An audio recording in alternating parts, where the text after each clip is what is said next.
Buenísimo, buenísimo. Bueno, vamos a arrancar con la unidad de hoy. Ayer me di cuenta, ayer eso, me faltaron 3 artículos de la unidad 9. Desde el 194 al 196 no hicimos ayer. Entonces vamos a aprovechar para hacer eso hoy y también las unidades de la unidad 10, ¿verdad? Eso entonces va a ser nuestra meta del día de hoy, ¿verdad? Muy bien, vamos a grabar. Este ya está grabando. Sí, ya está grabando. Excelente. Vamos a empezar entonces por los 3 artículos que ayer no pudimos desarrollar. O sea, en realidad a mí se me olvidó desarrollar, no me di cuenta, ¿verdad? Y cuando hablábamos de la unidad 9, recordando siempre el bien jurídico protegido, son hechos punibles contra el patrimonio, ¿verdad? Vimos a la extorsión agravada, a la estafa, todo eso vimos el día de ayer. En este momento vamos a hablar del segundo capítulo de esa unidad, que son hechos punibles contra la restitución de bienes. ¿Qué significa la restitución de bienes? El derecho que tenés vos a recibir bienes. Esa es la restitución de bienes. Muy bien, en el artículo 194 justamente nos habla de la obstrucción a la restitución de bienes. Vamos a ver la conducta que nos describe para entender el artículo. Dice: el que ayudara a otro que haya realizado un hecho antijurídico con la intención de asegurarle el disfrute de los beneficios provenientes de aquel, será castigado con pena privativa de libertad de hasta 5 años o con multa. En estos casos la pena no excederá de la prevista para el hecho del cual provienen los beneficios. No será castigado por obstrucción el que sea punible por su participación en el hecho anterior. Será castigado como instigador el que indujera a la obstrucción a una persona no involucrada en el hecho anterior, y la persecución penal del hecho dependerá de la instancia de la víctima o de la autorización administrativa correspondiente en su caso, en el supuesto de que el autor haya sido participante del hecho anterior. Bueno, cuando nosotros hablamos de obstrucción a la restitución de bienes, ¿qué es lo que estamos diciendo? Primero que nada, estamos asumiendo que existe un hecho anterior. Entonces, tratando de construir un ejemplo, yo le robo el auto a Julio. Entro en la casa de Julio un miércoles por la madrugada y le robo su auto. La conducta del sujeto activo, el que obstruye la restitución de los bienes, no es ni de Julio no es ni mía. La conducta es de Marcelo. Porque Marcelo me dice: Suazo, ¿robaste el auto de Julio? Sí, Marcelo, ayúdame para esconder el auto en tu casa, le digo. Entonces, ¿qué hace Marcelo? El auto que yo robé de la casa de Julio, del poder de Julio, lo esconde Marcelo. Entonces acá el que comete el hecho punible de obstrucción a la restitución de bienes no soy yo, porque yo cometí robo. No es Julio, porque Julio es el sujeto pasivo, es el afectado. Es Marcelo, porque Marcelo, con su conducta, escondiendo el auto que yo robé, está obstruyendo a que Julio tenga el derecho a que se le restituya la propiedad del auto el cual yo le robé. Entonces, cuando hablamos de un hecho anterior, como el artículo lo menciona, estamos hablando del hecho antijurídico original que se está obstruyendo. O sea, en este caso del ejemplo, el robo. El robo es el hecho antijurídico anterior. Y el producto del robo es el auto. Y ahí es donde entra Marcelo escondiendo el auto. Él no robó el auto. Cuidado, él no robó el auto. Él está escondiendo nada más el auto, obstruyendo, por así decir, el trabajo de la justicia, que es recuperarle el auto a Julio. Entonces, esa es la conducta que castiga el 194. Obstrucción a la restitución de bienes. La conducta de Marcelo de ayudarme a mí en esconder un hecho antijurídico que yo cometí. Eso es obstrucción a la restitución de bienes. ¿Está bien? Este igual. Perdón, Mavi. Toma. Perdón, me equivoqué. Bueno, esa es la conducta. Y de vuelta, en el examen Hoy nomás estaba leyendo el grupo, algunos chats del grupo principal. Eh, yo considero que es importante que sepamos la conducta. Es muy difícil que sepamos los 200 tipos de penas diferentes de cada artículo. Vamos a caer en el error.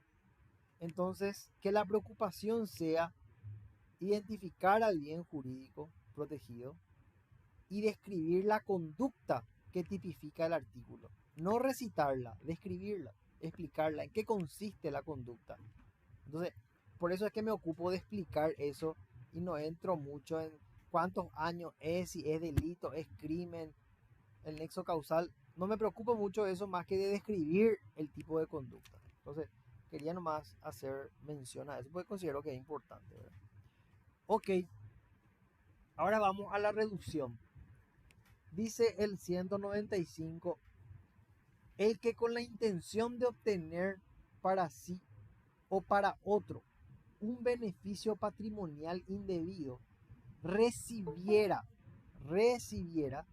la posesión de una cosa obtenida mediante un hecho antijurídico contra el patrimonio ajeno, la proporcionara a un tercero, lograra su traspaso de otro a un tercero o ayudara a ello, será castigado con pena privativa de libertad de hasta 5 años o con multa. Se aplicará se aplicará en lo pertinente lo dispuesto en los artículos 171 y 172.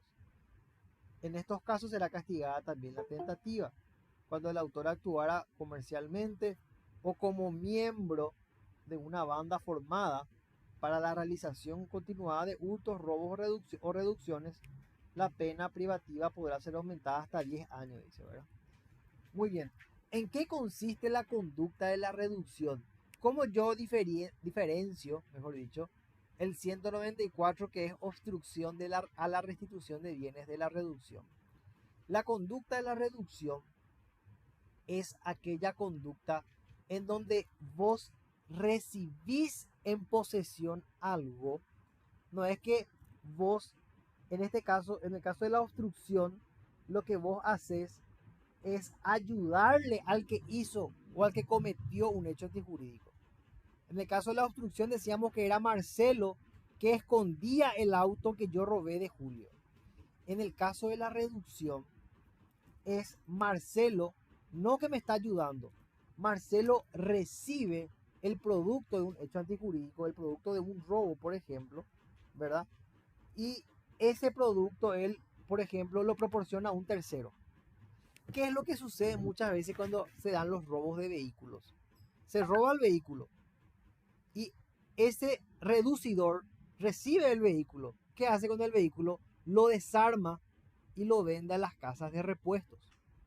Entonces el reducidor no es aquel que esconde el vehículo ayudándole así al ladrón.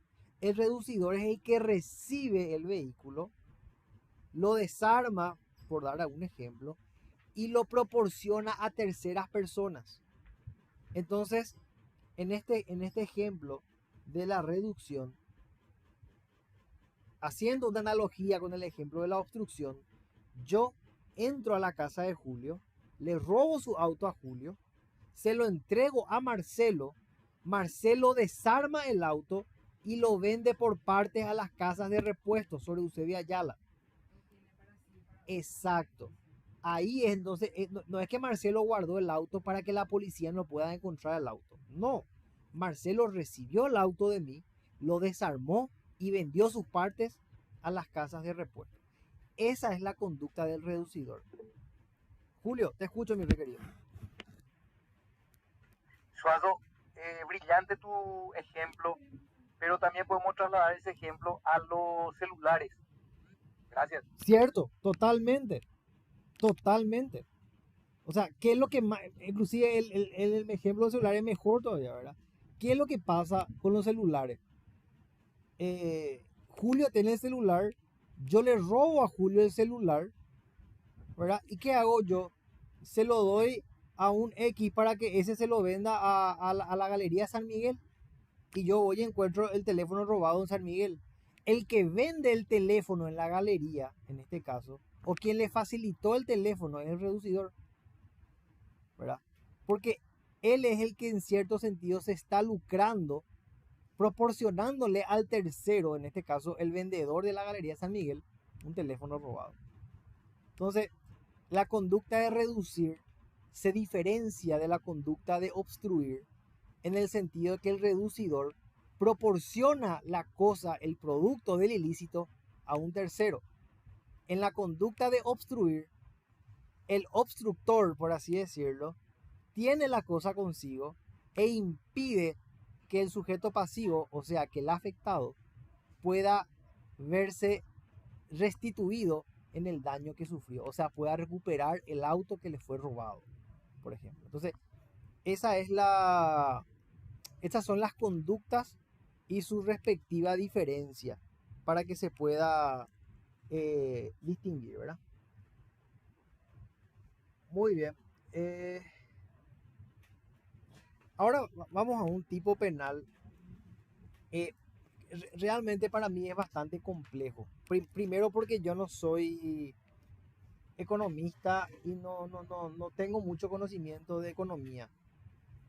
Pero sí me voy a ocupar de tratar de describir la conducta del lavado de activos. Porque este es uno de los artículos más largos del Código Penal. Pero de vuelta, que la preocupación no sea mencionar todas las conductas agraviantes, condiciones atenuantes, sino que sea la de describir la conducta de aquel que incurre en el lavado de activos, ¿verdad? Eso es lo que vamos a tratar de hacer. Dice 196, lavado de activos. El que convirtiera u ocultara un objeto proveniente de un hecho antijurídico o respecto de tal objeto, disimulara su procedencia, frustrara o peligrara el conocimiento de su procedencia o ubicación, su hallazgo, su comiso especial o su secuestro, será castigado con pena privativa de libertad de hasta 5 años o con multa. En el inciso primero del 196, que es el que acabo de leer, está descrita la conducta principal del hecho punible, o sea, del tipo penal. Cuando nosotros vemos los numerales, dice, a los efectos de este artículo se entenderá como hecho antijurídico y menciona una serie de hechos punibles, ¿verdad?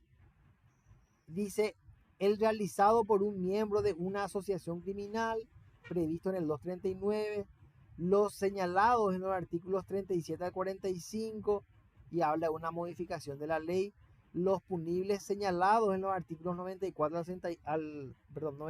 104, señala una serie de hechos punibles, ¿verdad? Y voy a explicar enseguida la figura. El previsto en el artículo 336 de la ley 2242, los previstos en la ley 2523, el previsto en el artículo 277 de la ley de mercado de valores, los hechos punibles de soborno y cohecho transaccional. O sea, menciona una pila de hechos punibles los cuales pueden dar origen al lavado de activos. ¿Y qué es lavar activos? Lavar activos es o consiste en la conducta de blanquear el origen de los fondos provenientes de un hecho antijurídico. O sea, dicho de otro modo, yo le robé el auto a Julio y de alguna manera logro vender ese auto. Y quiero comprarme otro auto con la plata del auto robado. O mejor dicho, quiero depositar esa plata en el banco. Yo le robé el auto a Julio, vendí el auto robado de Julio y tengo un 50 millones por mi bolsillo. Y quiero irme a abrir una cuenta bancaria. Me voy al Banco Itaú con los 50 millones producto del auto que le robé a Julio, pobrecito. Y le digo a la persona que me atiende, quiero abrir una cuenta en el banco, señor. Muy bien. ¿Quiere depositar dinero? Sí, tengo 50 millones en efectivo que quiero depositar, le digo. Señor, ¿y me puede demostrar el origen de los fondos?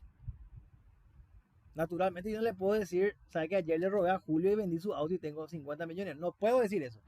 Entonces, ¿qué tengo que hacer para yo poder introducir ese dinero dentro del mercado, tengo que lavarlo. ¿Cómo puedo lavar ese dinero? Hay varias formas.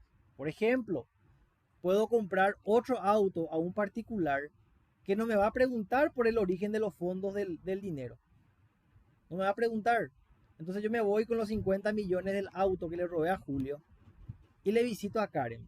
Y le digo, Karen, vendeme a tu Toyota IST. Tengo 50 millones al tiquitaca para comprarte. Y Karen, sí, Suazo, claro que sí, me dice. ¿Verdad? Y me vende el auto. Muy bien. Yo vuelvo a vender el auto de Karen y le vendo a Mavi el auto. Entonces, con esta transacción que hice, yo tengo cómo probar que recibí 50 millones, porque los recibí de la cuenta bancaria de Mavi. Claro, tengo un documento que respalda que Mavi me entregó a mí 50 millones producto de la venta del auto que yo le di. Entonces ahora sí yo me puedo ir al Banco Itaú a decirle, depositame en esta plata, quiero abrir una cuenta. Y me va a preguntar, ¿y el origen de los fondos, señor? Ah, bueno, le explico. El día de ayer yo le vendí un auto a una persona que se llama María Victoria Domínguez. Ya, ¿y tiene el contrato, señor, de compra-venta del vehículo? Claro que sí, acá está. Ya.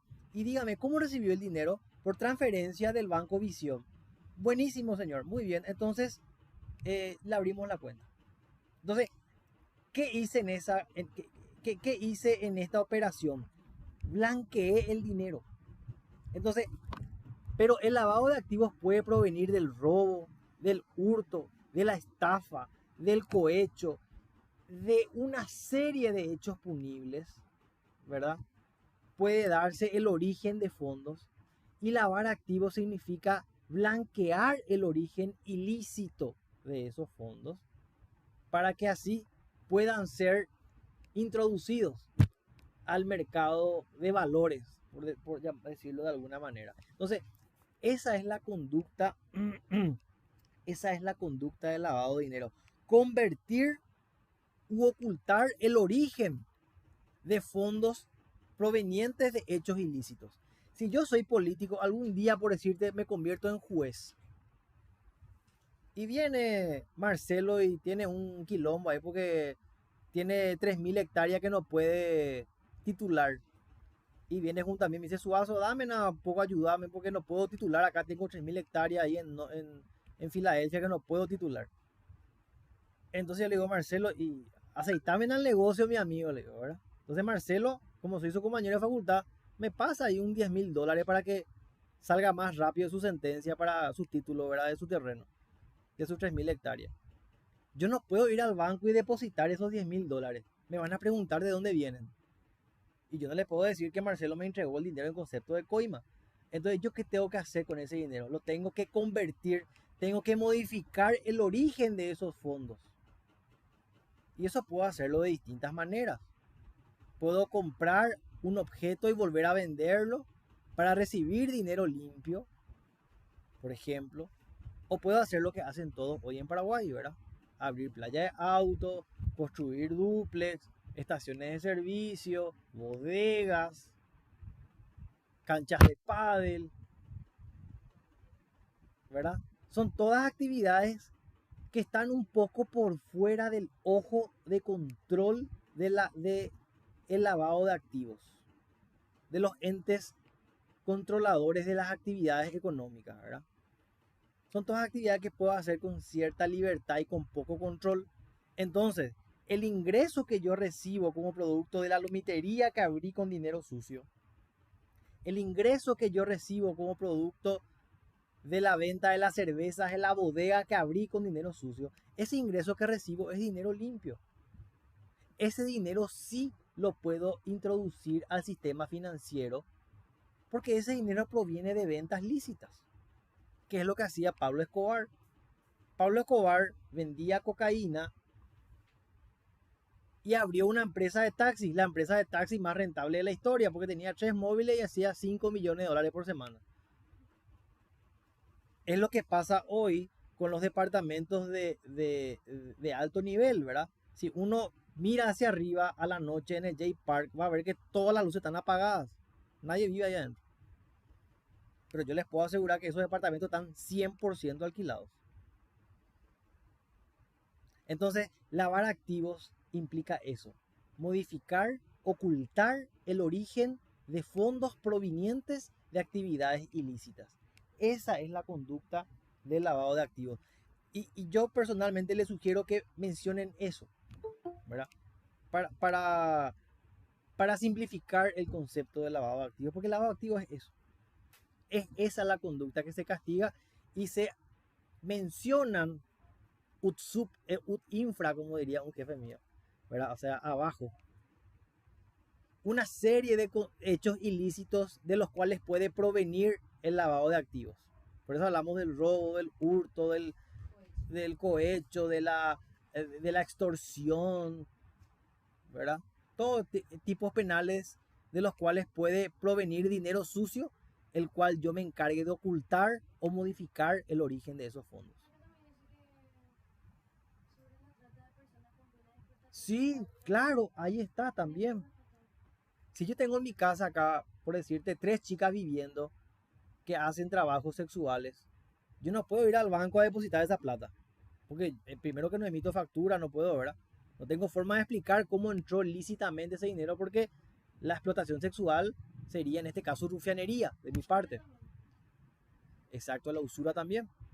Entonces ahí es donde se necesita de la persona que modifique u oculte el origen de esos fondos provenientes de actividades ilícitas. Ahí es donde se configura el lavado de activos. Entonces, eso es lo que quiero mencionar respecto al lavado de activos. No sé si logré transmitir la idea, ¿verdad? Porque esa es la conducta principal que tenemos que tener en cuenta para explicar este tipo penal, ¿verdad? Es medio argel, pero ojo hilado, ¿verdad? Bueno, si no hay consultas, entonces pasamos a la unidad 10. Y acá sí te voy a pedir tu libro un ratito nomás. En la unidad 10, porque quiero iniciar el desarrollo de esta unidad hablando del bien jurídico que protege esta unidad o el cual está protegido dentro del Código Penal. En la unidad 10 vamos a hablar de hechos punibles contra la seguridad de la vida y de la integridad física de las personas. Y en ese contexto general, específicamente hablando, vamos a mencionar a hechos punibles contra las bases naturales de la vida humana.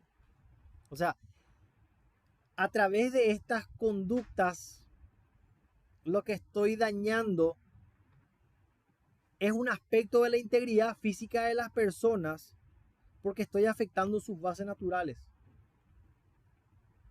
¿Qué necesita un ser humano para vivir? Aire, agua, frutas, poder estar en un lugar saludable, en un lugar que no sea nocivo, naturaleza. Eso es un aspecto de la vida humana, la naturaleza. Entonces, así como dice Mavi, el bien jurídico protegido, en este caso, son las bases naturales de la vida humana, que es un aspecto de la integridad física de la persona. Esto está consagrado en el artículo número 8 de la Constitución Nacional. Y en el 6 y en el 7 también, ¿verdad? Que es el derecho a habitar un medio ambiente protegido y saludable, ¿verdad? Ese es el derecho que yo tengo de beber agua potable, por ejemplo, de respirar aire puro, porque forma parte de un aspecto de mi integridad física.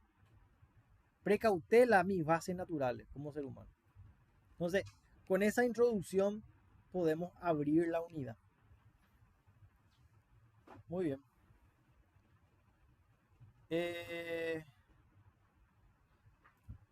Entonces empezamos con el artículo 203. Vamos a hablar, gracias, de del artículo 197, disculpe, 197. Vamos a hablar del ensuciamiento y alteración de las aguas. Dice, el que indebidamente ensuciara o alterando sus cualidades perjudicara las aguas, será castigado con una pena privativa de libertad de hasta 5 años o con multa. Se entenderá como indebida la alteración cuando se produjera mediante el derrame de petróleo o sus derivados en violación de las disposiciones legales o de las decisiones administrativas de la autoridad competente destinadas a la protección de las aguas. Entonces, ¿en qué se resume la conducta del ensuciamiento y alteración de las aguas? En esa conducta indebida de ensuciar o alterar las cualidades del agua. El agua tiene ciertas cualidades para que sea potable, tiene que ser incolora, inolora, insabora, ¿verdad? Un agua que no tiene sabor, color ni olor. Tiene que tener un pH de un cierto nivel, ¿verdad? Entonces, esa es el agua que es potable. Cualquier tipo de alteración, cualquier tipo de ensuciamiento y la alteración de esas cualidades que tiene el agua que acabo de describir constituye un hecho punible. Siempre que esa alteración provenga de un derrame de petróleo o de derivados del petróleo. Petróleo en sí o de, por ejemplo, combustibles o plásticos. Los plásticos son derivados del petróleo. Los combustibles también, ¿verdad? El gas, por ejemplo, también. Entonces, derrame de gas líquido, derrame de combustibles o de materiales plásticos constituye ensuciamiento de las aguas. Es la conducta punible, es la conducta indebida. Cuando el hecho se realizara vinculado con una actividad industrial, comercial o de administración pública, la pena podrá ser aumentada. O sea, no es lo mismo de que accidentalmente yo ensucie las aguas con un derrame de combustible porque mi camioneta... Sí, claro, yo tenía mi camioneta en Samber y sin querer mi auto entra al lago y el combustible y el aceite de mi camioneta ensucia las aguas. Claro, me pasó, me fui a parar en el río. Eso es una cosa, no es una conducta agravada. Pero si yo tengo una granja de pollos o yo tengo un ¿cómo se llama? Una refinadora de combustibles y vierto un frigorífico y vierto mis desechos y esos desechos alteran las características del agua, ahí estoy hablando de esta conducta en un grado ya de agravante porque es producto de una actividad industrial, ¿verdad? En estos casos también será castigada la tentativa, dice. El que realizara el hecho mediante una conducta culposa será castigado con pena privativa de libertad de hasta 2 años o con multa. El que conociera de un ensuciamiento o de una alteración de las aguas que hubiera debido evitar y omitiera tomar las medidas idóneas para desviar o reparar dicho resultado y dar noticia a las autoridades, será castigado también con 2 años o multa. O sea, si yo conozco un evento de ensuciamiento de las aguas, porque las aguas pues es un bien jurídico colectivo, las aguas, ¿verdad? Y si yo no doy aviso a las autoridades, se entiende esa como una conducta omisiva. Es mi obligación de dar aviso a la autoridad, de denunciar ese tipo de hechos. Se entenderán como aguas conforme al inciso primero las subterráneas y las superficiales junto con sus riberas y cauces. Entonces, vamos a cerrar con la descripción otra vez de la conducta, ¿verdad? Y la conducta es indebidamente alterar o ensuciar, alterar en realidad las cualidades del agua. Esa es la conducta, a través del derramamiento de combustibles o derivados del combustible, ya sea producto de un accidente o de una actividad industrial. Siempre que se altere la composición del agua, estamos ante esta conducta de ensuciamiento. Ok, vamos ahora al 198. Dice, contaminación del aire y emisión de ruidos dañinos. Dice, el que utilizando instalaciones o aparatos técnicos indebidamente contaminara el aire o emitiera ruidos capaces de dañar la salud de las personas fuera de la instalación, será castigado con pena privativa de libertad de hasta 5 años o con multa. Se entenderá como indebida la medida de la contaminación del ruido cuando no se hayan cumplido las exigencias de la autoridad competente respecto a la instalación o aparatos, se hayan violado las disposiciones legales sobre la preservación del aire, se hayan excedido los valores de emisión establecidos por la autoridad administrativa y competente. Entonces, ¿en qué consiste la contaminación del aire y emisión de ruidos dañinos? La autoridad competente será el MADES, no sé quién será la autoridad competente en cuanto a el aire y el sonido y el ruido, ¿verdad? Desconozco quién será la autoridad de control. Pero lo que sí sabemos es que contaminar el aire y emitir ruidos dañinos implica que a través del uso de instalaciones lesione la salud de las personas fuera de esas instalaciones como producto de mi actividad. O sea, podemos decir que si yo tengo una, no sé, una fábrica de un astillero, ¿verdad? Tengo una naviera y producto de mi actividad industrial, porque soy un armador de barco, produzco ruidos que dañan a personas que están fuera de mi instalación industrial, por ejemplo, o como producto de mi actividad industrial emito gases que contaminan el aire y que exceden a los valores permitidos por la autoridad de control. Eso es lo que se entiende como contaminación del aire y emisión de ruidos dañinos, ¿verdad? Porque la autoridad de control me dice, Suazo, vos podés emitir solamente hasta 100 kilos de dióxido de carbono por año.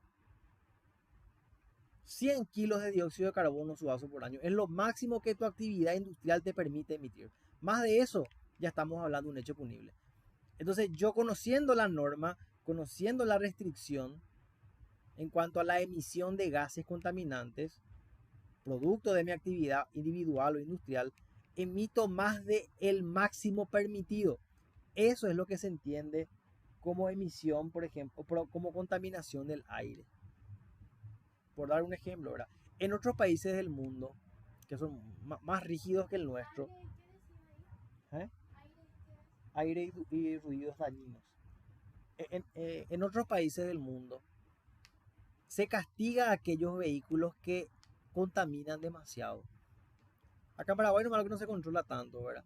Pero hay países en donde hay radares de contaminación de vehículos. Yo en mi vida había visto eso. Así como hay en Paraguay radares que miden la alta velocidad. En otros países, en las ciudades grandes.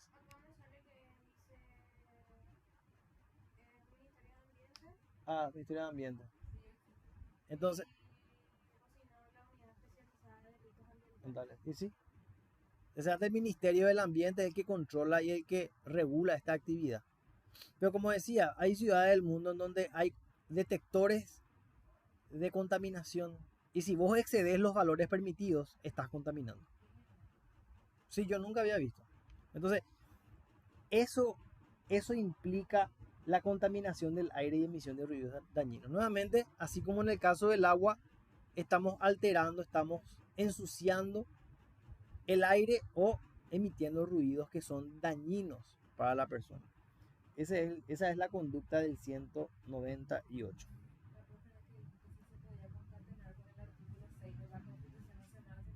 Sí. Ahí, acá lo que dice Karen, ¿verdad? Este bien jurídico está precautelado en el artículo 6 de la Constitución Nacional, que es el medio ambiente. El medio ambiente 6 y 7. El medio ambiente es el aire, el agua, el suelo, ¿verdad? Parte del medio ambiente. Después vamos a hablar, ahora vamos a hablar del maltrato de suelo. Como se dan cuenta que todo forma parte del medio ambiente. Hablamos del agua, ahora hablamos del aire, ¿verdad? Y del ruido. Ahora vamos a hablar del suelo. Dice el 199. El que violando las disposiciones legales o administrativas sobre la admisión o el uso, utilizara abonos, fertilizantes, pesticidas u otras sustancias nocivas para la conservación de los suelos, será castigado con pena privativa de libertad de hasta 5 años o con multa. El que realizara el hecho mediante la conducta culposa será castigado con pena privativa de libertad de hasta 2 años o con multa. Y acá el ejemplo suele ser la constante, ¿verdad? Un ejemplo muy utilizado es el del uso indiscriminado de los agroquímicos, ¿verdad? Dentro de la actividad, por ejemplo, sojera del agro, ¿verdad? Dentro de esta actividad, que es una actividad primaria como la producción de granos, ¿verdad? El suelo tiene que llevar un tratamiento específico para que ese grano tenga el máximo de los rendimientos. Entonces, en el ejercicio de ese buscar el máximo rendimiento, los sojeros, ¿verdad? Por ejemplo, por citar un ejemplo, pueden incurrir en el abuso, en el uso de agroquímicos, buscando maximizar la producción, pueden llegar a dañar el suelo.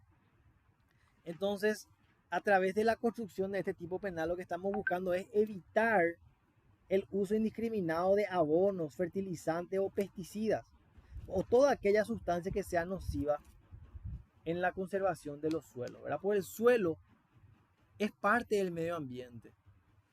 Entonces, la recuperación o el daño, mejor dicho, al suelo supone un daño grave, no solamente al propietario de ese suelo, sino a todo el medio ambiente. Por eso es que también este uso descontrolado o indiscriminado de abonos, fertilizantes y pesticidas, dañando el suelo, es lo que constituye el maltrato de los suelos, ¿verdad? Entonces, eso en cuanto al maltrato del suelo. Porque, de vuelta, vamos a una disposición legal que me dice cuál es el máximo que yo puedo utilizar de abono o de pesticida, por decirle un ejemplo, ¿verdad? Por metro cuadrado. ¿Cuál es el máximo? La ley ya me lo dice. Si yo supero ese máximo, con lo cual pongo en riesgo al suelo, riesgo de dañarlo, ahí es donde se incurre en la conducta.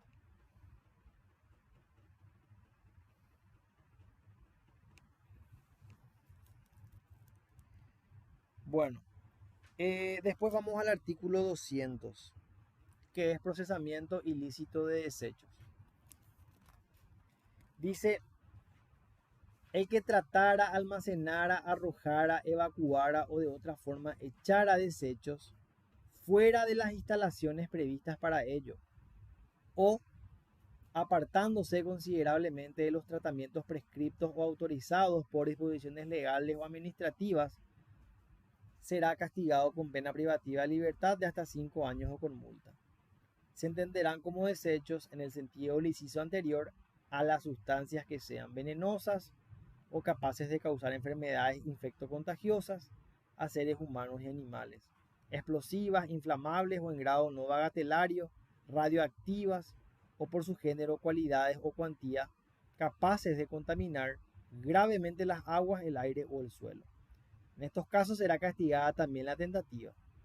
Entonces, ¿en qué consiste la conducta de procesar de manera ilícita los desechos? Nosotros sabemos que, bueno, la basura, según cual sea su origen, si es papel, vidrio, o si es orgánico, plástico, o basura radioactiva, médica, ¿verdad? Tiene un tratamiento específico en lugares destinados para ello. Yo no puedo llevar basura de un sanatorio y tirar nomás en un patio baldío. Eso constituye eventualmente procesar de manera ilícita desechos, ¿verdad? Porque para eso está el vertedero para desechos médicos, por ejemplo. Y hay un tratamiento que lo que hace es justamente tratar esta basura que proviene de los hospitales. No puede mezclarse con basura que proviene de una casa, por ejemplo.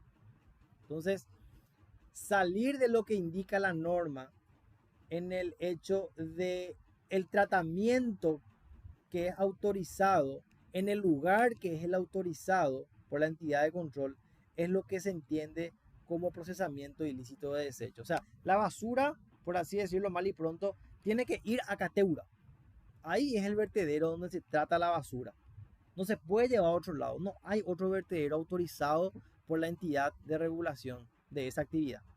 O sea, de procesamiento de desechos. Entonces, todo lo que esté por fuera de eso es una conducta punible.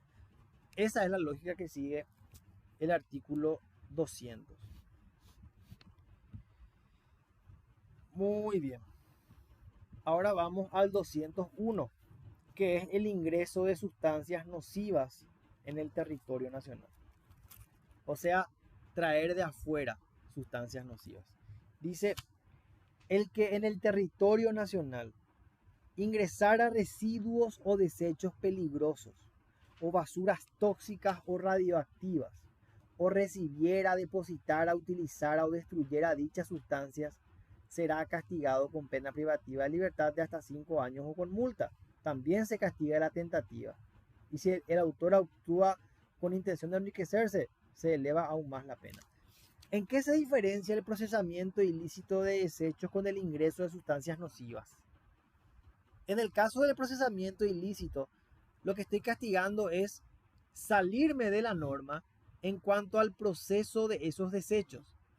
Porque la norma dice, los desechos tienen que depositarse en Cateura y tratarse en Cateura. Y yo los deposito en cualquier lugar. O los trato en cualquier lugar. Eso indica el 200.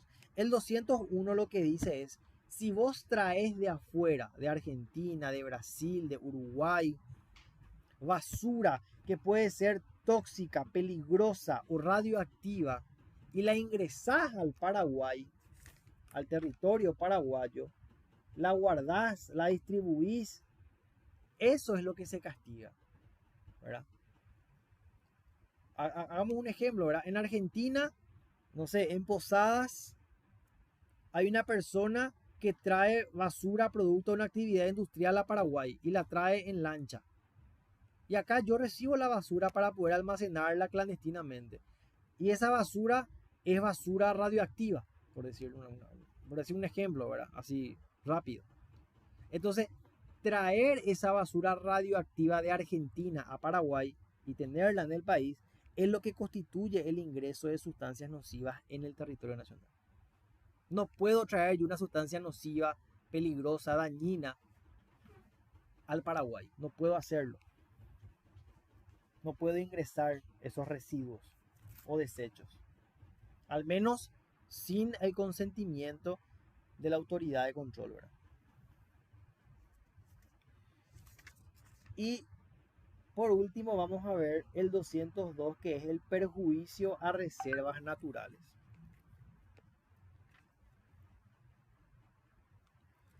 Dice, el que dentro de una reserva natural, un parque nacional u otras zonas de igual protección realizara en forma ilegal las siguientes actividades: explotación minera, excavaciones o amontonamientos, alteración significativa de los cauces hídricos, desecación de humedales, tala de árboles o bosques nativos, producción de incendio, disposición de residuos nocivos de cualquier naturaleza, será castigado con pena privativa de libertad de 2 a 5 años.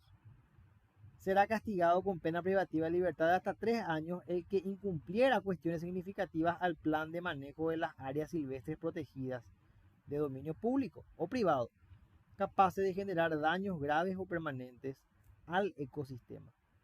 El que ingresara individualmente o en concierto con otras personas con intención de instalarse en forma temporal o permanente sin consentimiento expreso de la autoridad ambiental de aplicación, también esa conducta se castiga, ¿verdad?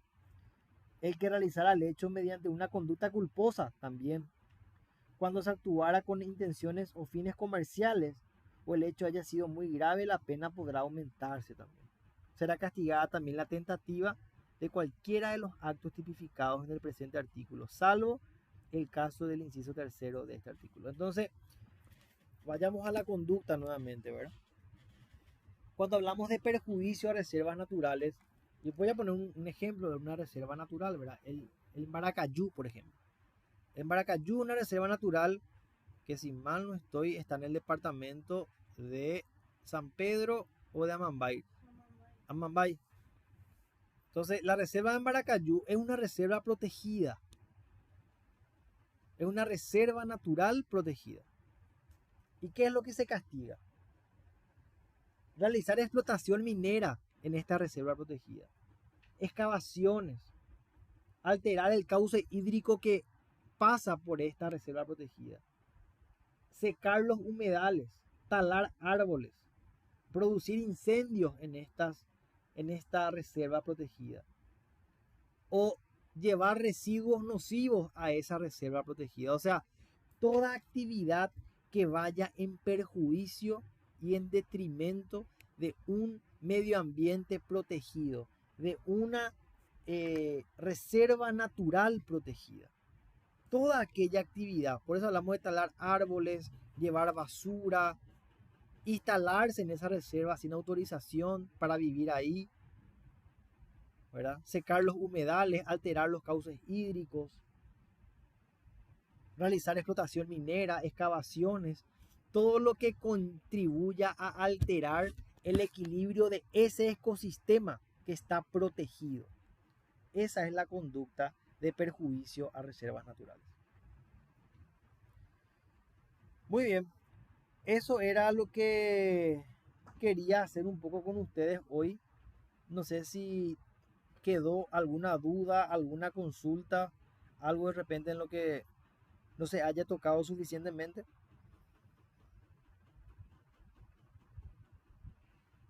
Hugo, Belén, Marce.